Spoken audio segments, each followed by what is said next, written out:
दोस्तों मेरा YouTube channel में आप लोग का फिर से स्वागत है और मेरा नाम है रहमुद्दीन अंसारी और आप देख रहे हैं मेरा YouTube चैनल सेलर अंसारी। तो दोस्तों आज के हम इस वीडियो में बात करेंगे कि इंडियन COC हो या सिंगापुरन CDC हो या UK COC हो या ब्राज़ीलियन CDC हो या पानामा CDC हो, सॉरी CDC की जगह आप COC लगा लीजिए। क्योंकि एक लड़के ने मुझे क्वेश्चन पूछा था कि सर मैंने TME किया हुआ है और मैं चाहता हूँ कि मैं विदाउट एग्ज़ाम दिए हुए COC निकालना चाहता हूं, तो क्या मेरी COC निकल सकती है। तो आज इस वीडियो में हम लोग प्रॉपर बात करेंगे कि विदाउट एग्ज़ाम क्या हम लोग की COC निकलेगी कि नहीं, किसी भी कंट्री से, इंडियंस हो या पनामा हो या होंडुरास हो या ब्राज़ीलियन हो। तो वीडियो शुरू करने से पहले आप लोग रिक्वेस्ट है कि प्लीज़ मेरे चैनल को सब्सक्राइब कर दे, लाइक कर दे और शेयर करना तो बिल्कुल ना भूलें, क्योंकि मैं मर्चेंट नेवी से रिगार्डिंग हमेशा वीडियो इस यूट्यूब चैनल पर लाते रहता हूँ। तो चलिए दोस्तों आज COC के बारे में जानते हैं।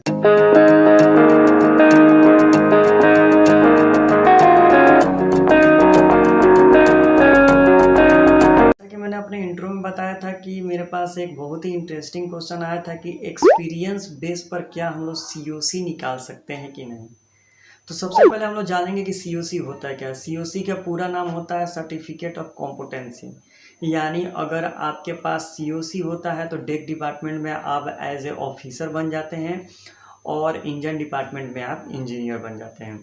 तो एक लड़के ने मुझसे क्वेश्चन पूछा था कि सर मैं TME किया हुआ हूँ और सेल कर रहा हूँ, तो क्या मैं बिना एग्ज़ाम दिए हुए मैं क्या सिंगापुर की COC निकाल सकता हूँ कि नहीं, एक्सपीरियंस बेस पर, मुझे एग्ज़ाम नहीं देना है। तो देखिए मैं आपको बताता हूँ कि अगर आपने TME किया हुआ है, GP रेटिंग किया है, DNS किया है, GME किया है, कुछ भी किया है, बिना एग्ज़ाम के आप COC किसी भी कंट्री का नहीं निकाल सकते हैं। इंडिया का भी नहीं, पनामा का भी नहीं, होंडुरास का भी नहीं, UK का भी नहीं, अमेरिकन का भी नहीं और सिंगापुर का भी नहीं। आपको एग्ज़ाम देना ही पड़ता था। फिर उन्होंने मुझसे ये क्वेश्चन पूछा कि सर मुझे तो फिर क्या करना पड़ेगा, मैं चाहता हूँ कि मैं सिंगापुर से COC निकालूँ। तो अगर आपने TME करके रखा है, ट्रेनिंग मरीन इंजीनियरिंग, तो आपको एज ए TME रैंक होता है, ट्रेनिंग मरीन इंजीनियर, ठीक है। वो जूनियर इंजीनियर होता है, उसके लिए आप या तो GME करके जाते हैं या आप BTech इन मरीन इंजीनियरिंग करके जाते हैं। तो अगर आपने 6 मंथ की सी सर्विस कंप्लीट कर ली है ऑन बोर्ड और आपका टारगेट फिलअप हो गया है तो आप अप्लाई कर सकते हैं। लेकिन पहले बात समझिए, इंडियन COC और सिंगापुरन या अदर कंट्री की COC में क्या डिफरेंट है। इंडियन COC अगर आपके पास होता है तो वर्ल्ड बेस्ट जो ऑफिसर या इंजीनियर होते हैं मर्चेंट नेवी में, वो इंडिया के ही होते हैं, क्योंकि इंडियन COC की वैल्यू बहुत ही ज़्यादा होती है।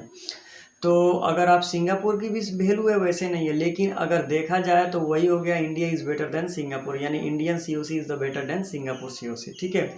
तो सिंगापुर की COC से ज़्यादा वैल्यूएबल है आपकी इंडियन COC। अब कोस्ट की हम लोग बात कर लें तो COC के लिए कोस्ट आपको कितना पड़ेगा, तो सिंगापुर में जाइएगा तो या सिंगापुर में जाइए या ऑस्ट्रेलिया में जाइए या UK में जाइए, कम से कम आपको कम से कम 12-13 लाख रुपए लग जाएंगे। 12-13 लाख रुपए में ही आपको COC वहाँ पर क्लियर करने पड़ेगी। लेकिन अगर आप वही इंडिया से COC के लिए यानी क्लास 4 का एग्ज़ाम देना चाहते हैं इंजन साइड में और सेकंड मेट का एग्ज़ाम देना चाहते हैं डेक साइड में, तो आपको ज़्यादा से ज़्यादा 2-2.5 लाख रुपए लगेंगे। 2.5 लाख रुपए में आपको एग्ज़ाम में बैठने दिया जाएगा। लेकिन अगर आप इंडिया से एग्ज़ाम देते हैं तो एक बार में थोड़ा क्लियर हो पाना मुश्किल होता है। वैसे मुश्किल नहीं है, अगर आप मेहनत करते हैं तो आप एक बार में भी क्लास 4 या सेकंड मेट का एग्ज़ाम क्लियर कर लेंगे, लेकिन यहाँ पर कॉस्ट कम है।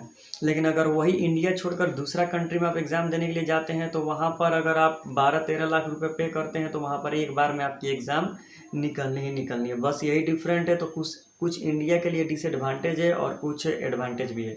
इंडियन COC की वैल्यू सबसे ज़्यादा होती है, इसका कॉस्ट कम है, लेकिन ये इसका एग्ज़ाम थोड़ा टफ होता है। और अदर कंट्री की COC होगी, जैसे पनामा COC हो गया, होंडुरास COC हो गया, ब्राज़ीलियन COC हो गया या UK COC हो गया या सिंगापुर COC हो गया, उसमें कॉस्ट 12 से 15 लाख रुपए लग जाते हैं और उसमें एग्ज़ाम बहुत जल्दी क्लियर आप कर लेते हैं। एक अटैम्प्ट में आपका एग्ज़ाम क्लियर हो ही जाएगा। और लेकिन उसका जो COC होती है वो इंडिया के फेवर में देखा जाए तो इंडिया की COC की वैल्यू ज़्यादा होती है और अदर कंट्री की COC की वैल्यू कम होती है। तो ये एक वीडियो थी, हमको लगा कि मैं आपको सेटिस्फाइड इस वीडियो से कर पाऊँगा। तो यदि मेरा आप लोगों को वीडियो अच्छा लगे तो प्लीज़ मेरे चैनल को सब्सक्राइब कर दीजिए। और मर्चेंट नेवी से रिगार्डिंग आपको कोई भी इन्फॉर्मेशन चाहिए तो मेरे कमेंट सेक्शन में जाइए, वहाँ पर कमेंट कीजिए, मैं ट्राई करूँगा कि उस पर मैं रिप्लाई दूँ। तो thank you so much for watching this video.